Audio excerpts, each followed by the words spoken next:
Hello बच्चों, आइए प्रश्न को पढ़ते हैं। एक प्रश्न को ए और बी द्वारा स्वतंत्र रूप से हल करने की प्रायिकताएं क्रमशः 1/3 और 1/6 हैं। यदि दोनों स्वतंत्र रूप से प्रश्न हल करने का प्रयास करते हैं तो प्रायिकता ज्ञात कीजिए कि दोनों ही समस्या को हल कर लेते हैं। तो सबसे पहले हमें इस प्रश्न की मुख्य अवधारणा को समझना होगा। यदि हम कहें कि ए व्यक्ति के द्वारा प्रश्न हल करने की प्रायिकता है पीए, ठीक ऐसे ही बी व्यक्ति के द्वारा प्रश्न हल करने की प्रायिकता है पीबी। और यदि ये दोनों घटनाएं एक दूसरे से यहाँ पर स्वतंत्र हैं, तब पी ए उभयनिष्ठ बी का मान क्या होता है? इसका मान होता है ए की प्रायिकता गुणा बी की प्रायिकता। हम यहाँ पर ए उभयनिष्ठ बी को क्या पढ़ते हैं? हम यहाँ पर ए उभयनिष्ठ बी को पढ़ते हैं ए ने भी प्रश्न को हल कर दिया और बी ने भी प्रश्न को हल कर दिया। अर्थात हम कहेंगे कि यहाँ पर दोनों व्यक्तियों ने ही प्रश्न को हल कर दिया है। अब हम अपने प्रश्न को हल करने की ओर चलते हैं। तो चलिए प्रश्न को हल करने की ओर। तो देखते हैं हमें प्रश्न में क्या दिया है। हमें प्रश्न में दिया है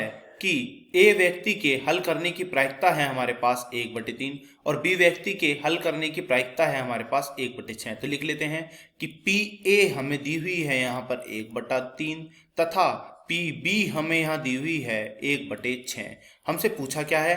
हमसे पूछा है प्रायिकता ज्ञात करो कि दोनों ही समस्या को हल कर लेते हैं। तो दोनों ही समस्या को हल कर लेते हैं अर्थात पी ए उभयनिष्ठ बी बराबर क्या होगा? जैसे कि मैंने अपनी मुख्य अवधारणा में बताया था, पी ए गुणा पी बी। अब हम यहाँ पर दोनों के मान रख देते हैं। पी ए का मान कितना है? 1/3। पी बी का मान कितना है? 1/6। तो यह आएगा हमारा 1/18। यही हमारे इस प्रश्न का उत्तर हुआ। आशा करता हूँ यह प्रश्न आपको समझ में आया होगा।